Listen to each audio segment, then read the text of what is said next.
नमस्कार। कभी ऐसा लगता है कि जरूरी बातें बस दिमाग से निकलती जा रही हैं। मतलब चाबियां कहाँ रख दी, या किसी का नाम, या अभी क्या सोच रही थी, सब भूल गए।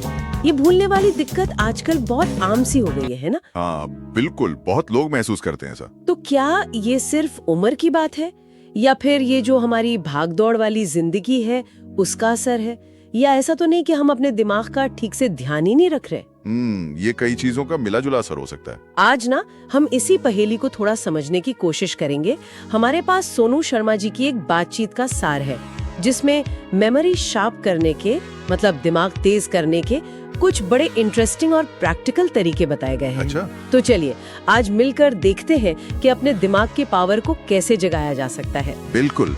और देखिए, ये समझना बहुत जरूरी है कि याददाश्त कोई फिक्स चीज नहीं है कि जो मिल गई बस वैसी रहेगी।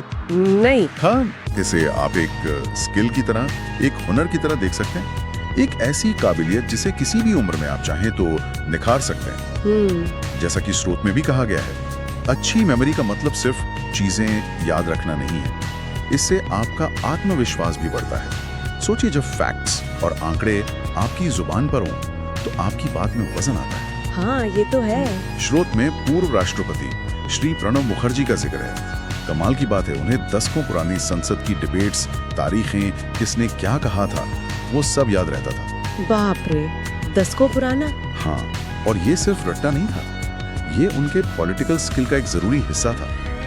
सही टाइम पर सही तर्क रखने में मदद मिलती थी इससे, और जाहिर है उनके करियर को राष्ट्रपति पद तक पहुंचाने में भी इसका रोल रहा। सही बात है। इसी तरह अगर आप एंटरटेनमेंट इंडस्ट्री में देखें तो अनु कपूर साहब की मिसाल दी जाती है। कहते हैं उन्हें सालों पुराने गानों की छोटी से छोटी डिटेल याद रहती है। हाँ, सुना है मैंने उनके बारे में। किसने गाया, म्यूजिक डायरेक्टर कौन था, कहाँ रिकॉर्ड हुआ, सब कुछ। ये दिखाता है कि अगर किसी चीज में आपकी गहरी दिलचस्पी हो और आप ध्यान दें तो मेमोरी कितनी जबरदस्त हो सकती है। लेकिन हाँ, ये भी मानना पड़ेगा कि कभी कभी भूलना सिर्फ लापरवाही नहीं होती, ये किसी सीरियस प्रॉब्लम का सिग्नल भी हो सकता है, जैसे अल्जाइमर। हाँ, अल्जाइमर तो बहुत गंभीर है। उसमें तो व्यक्ति अपनी रोज की बेसिक चीजें जैसे कपड़े पहनना या नहाना तक भूल जाता है। श्रोत्र में एक बड़ी गहरी बात कही गई है कि कंट्रोल किया हुआ मन हमारा सबसे अच्छा दोस्त है और बेकाबू मन सबसे बड़ा दुश्मन। बहुत सही कहा। तो सवाल यही है कि क्या हम सच में अपने मन को, अपनी मेमोरी को कंट्रोल कर सकते हैं, ट्रेन कर सकते हैं? क्या इसे बेहतर बनाना मुमकिन है? ये बहुत ही अहम सवाल है। हम अपनी बॉडी को फिट रखने के लिए देखिए क्या क्या नहीं करते। जिम जाते हैं, डाइट करते हैं, पैसा, टाइम सब लगाते हैं। बिल्कुल, लेकिन दिमाग, वो दिमाग जो सारे फैसले लेता है, पूरी जिंदगी चलाता है, क्या उसे ऐसी कसरत की जरूरत नहीं? वही तो सबसे जरूरी चीज है वो। स्रोत कहता है हाँ, बिल्कुल जरूरत है। और अच्छी बात यह है कि इसके लिए कोई महंगे जिम की जरूरत नहीं है। हमारे पास दिमाग तेज करने के लिए दो बहुत पावरफुल और मजेदार एक्सरसाइज का जिक्र है। चलिए इनको थोड़ा समझते हैं। हाँ, बताइए। पहली एक्सरसाइज का नाम है रंगीन शब्द, मतलब कलरफुल टेक्स्ट। सुनने में थोड़ा खेल जैसा लगता है। स्क्रीन पर कुछ शब्द लिखे होंगे जैसे लाल, हरा, नीला, पर ट्रिक ये है कि लाल शब्द शायद नीले रंग में लिखा हो और हरा शायद पीले रंग में। अच्छा, कंफ्यूजिंग है ये तो। हाँ, आपको शब्द नहीं पढ़ना है, बल्कि जिस रंग में वो शब्द लिखा है उस रंग का नाम बोलना है। जैसे अगर लाल नीले रंग में लिखा है तो आपको नीला बोलना है। समझ गया। स्रोत कहता है कि ये सुनने में जितना आसान लगता है ना, उतना है नहीं। दिमाग थोड़ा घूम जाता है। और फिर इसमें एक और लेवल है, इसे उल्टे क्रम में करना। उल्टे क्रम में मतलब रंगों के नाम पीछे से आगे? हाँ।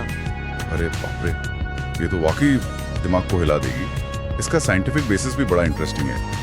इस एक्सरसाइज का सबसे बड़ा फायदा है कंसंट्रेशन का बढ़ना। हाँ, एकाग्रता। आजकल ध्यान भटकना कितनी आम बात है। ये कसरत उसे कंट्रोल करने में हेल्प करती है। और जैसा आपने कहा, अल्जाइमर जैसी बीमारियों की रोकथाम में भी इसे हेल्पफुल माना जाता है। अच्छा। ऐसा इसलिए होता है क्योंकि शब्द को पढ़ना हमारे दिमाग के एक हिस्से का काम है, मतलब लेफ्ट ब्रेन का, और रंग पहचानना दूसरे हिस्से का, यानी राइट ब्रेन का।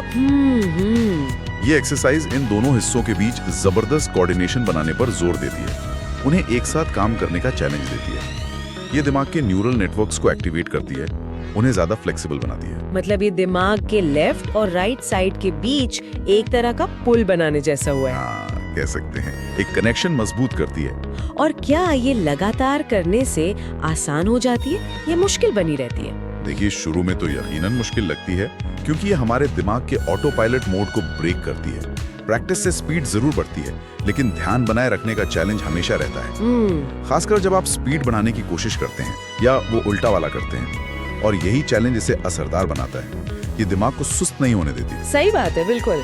अब आते हैं दूसरी एक्सरसाइज पर। इसका नाम है शुल्टे टेबल। शुल्टे टेबल, ये क्या चीज है? ये भी बड़ी अनोखी चीज है। सोचिए, एक टेबल है जिसमें कई छोटे छोटे बॉक्स बने हैं और हर बॉक्स में एक नंबर लिखा है, बिना किसी क्रम के। मान लीजिए 1 से 25 तक के नंबर। ठीक है। टेबल के बिल्कुल बीच में एक नंबर होता है, जैसे मान लीजिए 23।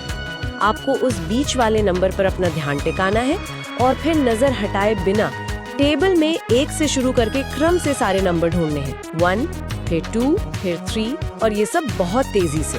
ध्यान हटाए बिना? हाँ, स्रोत में तो 20 सेकंड का उदाहरण दिया है 25 नंबर खोजने के लिए। 20 सेकंड? है ना? ये तो बहुत तेज है ना? ये शुल्टे टेबल भी कंसंट्रेशन और विजुअल सर्च, मतलब आंखों से खोजने की क्षमता बढ़ाने का एक बेहतरीन तरीका है। लेकिन इसका एक और बड़ा फायदा है, ये हमारे दिमाग की एक काम से दूसरे पर तेजी से स्विच करने की एबिलिटी, अच्छा, जिसे टास्क स्विचिंग या कॉग्निटिव फ्लेक्सिबिलिटी कहते हैं, उसे डेवलप करती है। आप एक नंबर पर फोकस करते हैं, फिर अगले को खोजते हैं, फिर अगले को।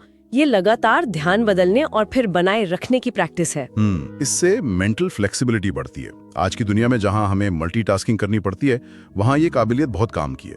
आप तेजी से इंफॉर्मेशन प्रोसेस कर पाते हैं और बदलते हालात के हिसाब से ढल पाते हैं। तो इसमें वो बीच वाले नंबर पर ही देखते रहना है, नजर घुमा नहीं सकते, और क्या वो 20 सेकंड वाला टारगेट ही जरूरी है? देखिए, आइडियली तो कोशिश यही करनी होती है कि पेरिफेरल विजन का इस्तेमाल करते हुए, मतलब साइड से देखते हुए, बीच के पॉइंट से नजर हटाए बिना नंबर खोजें। मुश्किल लगता है ये तो। हाँ, शुरू में मुश्किल हो सकता है, पर प्रैक्टिस से हो जाता है। और वो टाइम का टारगेट एक मोटिवेशन है, आपको तेज होने के लिए इंकरेज करता है। लेकिन मेन मकसद ध्यान लगाना और एक सिस्टम से जानकारी खोजना है। और अच्छी बात यह है, जैसा स्रोत बताता है, कि ऐसी टेबल आप आसानी से खुद भी बना सकते हैं या इंटरनेट पर तो ढेरों मिल जाती है। ये एक आसान सी मेंटल कसरत है जो सक्सेस के लिए जरूरी मानी जाने वाली दिमागी तेजी और लचीलेपन को बढ़ाने में मदद कर सकती है। तो ये तो हो गई 2 खास दिमागी कसरतें, लेकिन स्रोत यही नहीं रुकता। वो कहता है कि दिमाग को तेज रखने के लिए रोजमर्रा की जिंदगी में भी कुछ बदलाव किए जा सकते हैं। अच्छा, रोजमर्रा की जिंदगी में? हाँ, और इन्हें बड़े मजेदार ढंग से उल्टा पुल्टा तरीके कहा गया है। उल्टा पुल्टा, ये क्या है? हाँ, ये कुल 5 तरीके हैं। सुनने में शायद थोड़े अजीब लगे, पर हैं बड़े काम के। पहला तरीका, रोज के काम अलग ढंग से करना। जैसे अगर आप सीधे हाथ से, मतलब अपने डोमिनेंट हैंड से टूथब्रश करते हैं, तो हफ्ते में 2-3 बार उल्टे हाथ से, यानी नॉन डोमिनेंट हैंड से करने की कोशिश करें। ओहो। अगर सीधे हाथ से लिखते हैं, तो कभी कभी बस ऐसे ही उल्टे हाथ से अपना नाम या कुछ शब्द लिखने की कोशिश करें। अरे वाह! इसके पीछे क्या लॉजिक है? क्या लॉजिक है इसके पीछे? इसके पीछे लॉजिक बहुत सीधा सा और बड़ा पावरफुल है। हमारा दिमाग ना अक्सर आराम का आदी हो जाता है, जिसे कहते हैं कंफर्ट जोन। हाँ, कंफर्ट जोन। वो जाने पहचाने काम ऑटो पायलट मोड में करता रहता है। जब आप नॉन डोमिनेंट हाथ यूज करते हैं, तो दिमाग को एक झटका सा लगता है, उसे ज्यादा ध्यान देना पड़ता है, वो ज्यादा एफर्ट लगाना पड़ता है। सही है। ये चैलेंज दिमाग में नए न्यूरल कनेक्शंस, मतलब नए रास्ते बनाने के लिए उसको उकसाता है। सोचिए, जैसे आप हमेशा एक ही रास्ते से जाते हैं, तो वो रास्ता एकदम पक्का हो जाता है। लेकिन जब आप नया रास्ता लेते हैं, तो जमीन पर एक नई पगडंडी सी बनने लगती है। ये उल्टा पुल्टा काम दिमाग में ऐसी ही नई पगडंडियां बनाते हैं, उसे ज्यादा एक्टिव और अडेप्टेबल बनाते हैं। ये तो सच में इंटरेस्टिंग है। मैं सोचती थी कि उल्टे हाथ से लिखना कितना अजीब और मुश्किल होगा, पर अब समझ आ रहा है कि वही मुश्किल दिमाग के लिए फायदेमंद है। दूसरा उल्टा पुल्टा तरीका क्या है? दूसरा तरीका है हफ्ते में कम से कम एक बार अपना रेगुलर रास्ता बदलना। रास्ता बदलना मतलब ऑफिस या कॉलेज जाने का? हाँ, चाहे आप ऑफिस जा रहे हो, कॉलेज, स्कूल या मार्केट, कोशिश करें कि एक दिन जानबूझकर कोई अलग रूट लें, भले ही वो थोड़ा लंबा ही क्यों ना हो। अच्छा, मतलब रोज एक ही गली, एक ही मोड़ देखने के बजाय कुछ नया देखना। बिल्कुल। जब आप रोज एक ही रास्ते से जाते हैं ना, तो दिमाग उसको नोटिस करना बंद सा कर देता है। सब कुछ जाना पहचाना लगता है, दिमाग को ज्यादा सोचना नहीं पड़ता। हाँ, ये तो होता है। लेकिन जैसे ही आप रास्ता बदलते हैं, दिमाग को नए नजारे, नए सिग्नल, नई जानकारी मिलती है। उसे एक्टिव होना पड़ता है, आसपास के माहौल पर ध्यान देना पड़ता है। ये मेंटल इनर्शिया मतलब दिमागी जड़ता को तोड़ता है। ये दिमाग को बताता है कि दुनिया सिर्फ उस एक रास्ते तक ही नहीं है और उसे नई जानकारी प्रोसेस करने के लिए तैयार रहना है। ये ऑब्जर्वेशन स्किल्स को भी शार्प करता है। तीसरा तरीका थोड़ा और ध्यान लगाने वाला लगता है। स्रोत कहता है कि जब आप किसी से मिलें, चाहे दोस्त हो, कोई साथ काम करने वाला या कोई नया इंसान, तो जानबूझकर उनकी 4-5 चीजों पर गौर करें। जैसे क्या उन्होंने घड़ी पहनी है, किस हाथ में, चश्मा कैसा है, फ्रेम का रंग क्या है, आंखों का रंग, उनके हाथ में कौन सा मोबाइल है। ये सब मन ही मन नोट करें। अच्छा। फिर बाद में शाम को या जब भी टाइम मिले, आराम से बैठकर याद करने की कोशिश करें कि आपने क्या क्या नोटिस किया था। ये एक बहुत बढ़िया एक्टिव रिकॉल एक्सरसाइज है। मतलब सिर्फ देखना काफी नहीं है, आपको कॉन्शियसली जानकारी दिमाग में रजिस्टर करनी है, जिसे एनकोडिंग कहते हैं। हाँ। और फिर बाद में उसे याद करना है, जिसे रिट्रीवल कहते हैं। ये प्रोसेस सीधे सीधे मेमोरी के मसल्स को स्ट्रॉन्ग करती है। सही है। आजकल हम लोगों से मिलते तो हैं, पर अक्सर बस ऊपरी तौर पर। ये प्रैक्टिस हमें ज्यादा ध्यान से देखने और सुनने के लिए मोटिवेट करती है। ये न सिर्फ मेमोरी सुधारती है, बल्कि हमारे आपसी रिश्ते भी बेहतर कर सकती है, क्योंकि लोग नोटिस करते हैं जब आप उन पर ध्यान देते हैं। हाँ, ये बात तो है। ये आपके ऑब्जर्वेशन पावर और डिटेल पर ध्यान देने की क्षमता को भी तेज करती है। बिल्कुल। अक्सर हम किसी से मिलकर आते हैं और बाद में याद ही रहता कि उन्होंने पहना क्या था। ये अभ्यास इसे बदल सकता है। चौथा तरीका भी बड़ा क्रिएटिव है। वो क्या है? घर पर आराम से बैठें, एक कागज और पेन लें और अपने शहर या अपने मोहल्ले का नक्शा बनाने की कोशिश करें, पूरी तरह अपनी याददाश्त के भरोसे। नक्शा बिना देखे? हाँ, याद करें कि आपका घर कहाँ है, उससे कौन कौन सी सड़कें निकलती हैं, मेन मार्केट किधर है, आसपास कौन सी जरूरी दुकानें हैं, बस स्टॉप या स्टेशन कहाँ है, कोई खास लैंडमार्क, डॉक्टर का क्लिनिक या पार्क किधर है, सब कुछ। अरे वाह, ये तो जबरदस्त कसरत है। Special memory. हाँ, स्थानिक याददाश्त। ये वो क्षमता है जिससे हम अपने आसपास की दुनिया को समझते हैं, रास्ते याद रखते हैं और चीजों की लोकेशन का एक मेंटल मैप बनाते हैं। जब आप बिना देखे नक्शा बनाते हैं, तो आप अपने दिमाग को कॉम्प्लेक्स जानकारी को ऑर्गेनाइज करने, उसे विजुअलाइज करने और फिर याद करने के लिए मजबूर करते हैं। ये आपके दिमाग के हिपोकैम्पस हिस्से को एक्टिवेट करता है, जो मेमोरी और नेविगेशन के लिए बहुत जरूरी है। अच्छा।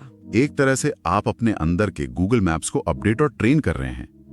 आजकल जब हम बाहरी मैप्स पर इतने डिपेंडेंट हो गए हैं, ये अभ्यास हमारे अंदर की दिशा पहचानने की समझ को जगाए रखने में मदद करता है। वाकई ये तो पूरी तरह से दिमाग की कसरत है। और अब पांचवा और आखिरी उल्टा पुल्टा तरीका, स्रोत कहता है कि ये बताने वाले के दिल के भी करीब है। अच्छा, क्या है वो? अपने सपनों को विजुअलाइज करना। सपनों को मतलब? दिन में 3 से 5 मिनट आंखें बंद करके शांति से बैठें और उन चीजों या लक्ष्यों के बारे में सोचें जिन्हें आप पाना चाहती हैं। वो कौन सी कार है जो आप चलाना चाहते हैं, कैसा घर बनाना चाहते हैं, किन जगहों पर छुट्टियां मनाना चाहते हैं। उन्हें सिर्फ सोचें नहीं, बल्कि मन की आंखों से देखें, महसूस करें। विजुअलाइजेशन ये एक बहुत पावरफुल मेंटल टेक्निक है। जब आप किसी गोल को बहुत क्लियरली और इमोशन के साथ विजुअलाइज करते हैं, तो आप अपने दिमाग को उस गोल की तरफ फोकस्ड रहने के लिए प्रोग्राम कर रहे होते हैं। हाँ, ये सिर्फ ख्याली पुलाव पकाना नहीं है। ये आपके सबकॉन्शियस माइंड को सिग्नल देता है कि ये चीज आपके लिए इम्पोर्टेंट है। इससे मोटिवेशन बढ़ता है, फोकस सुधरता है और आप उन मौकों को पहचानने लगते हैं जो आपको आपके लक्ष्य के करीब ले जा सकते हैं। अच्छा। ये क्रिएटिविटी को भी जगा सकता है, क्योंकि आप सॉल्यूशंस के बारे में सोचने लगते हैं।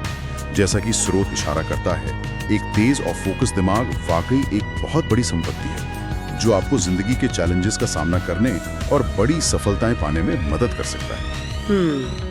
अगर दिमाग साफ है और लक्ष्य पर टिका है, तो मुश्किल रास्ते भी आसान लगने लगते हैं। तो आज की इस गहरी बातचीत से मुझे लगता है ये बात तो एकदम साफ है कि याददाश्त या दिमाग की तेजी कोई ऐसी चीज नहीं जिसे हम बदल नहीं सकते। बिल्कुल नहीं। ये एक मसल की तरह है जिसे सही कसरत और देखभाल से मजबूत बनाया जा सकता है, चाहे वो रंगीन शब्दों और शुल्टे टेबल जैसी फोकस्ड एक्सरसाइज हो, हाँ, या फिर रोजमर्रा की जिंदगी में किए गए वो छोटे छोटे उल्टा पुल्टा बदलाव।